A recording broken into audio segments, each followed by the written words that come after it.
Good morning, families and friends. You see, my topic for this morning is a covenant with my eyes, based on Job 31 verse 1. You see, have you ever noticed how much power your eyes have?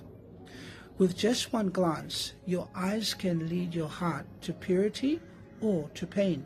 You see, in Job 31 verse 1, Job says, I made a covenant with my eyes. Why then should I think upon a maid? You see, here's a man who understood something we often forget. Temptation begins long before the action. You see, friends, it begins with a look, a thought, a moment of attention. Job wasn't bragging about being perfect. He was revealing a principle that real holiness starts with what we allow ourselves to see.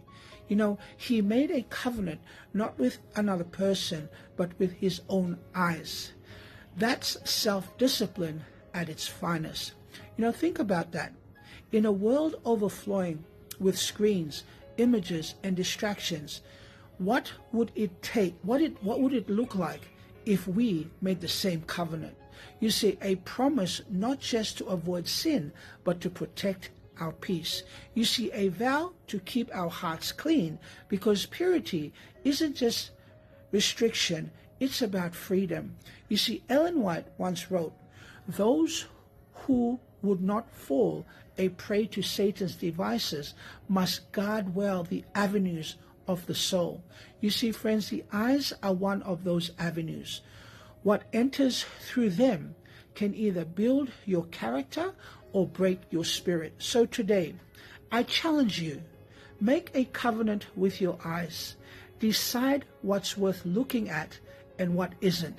Because when you guard your gaze, you protect your purpose.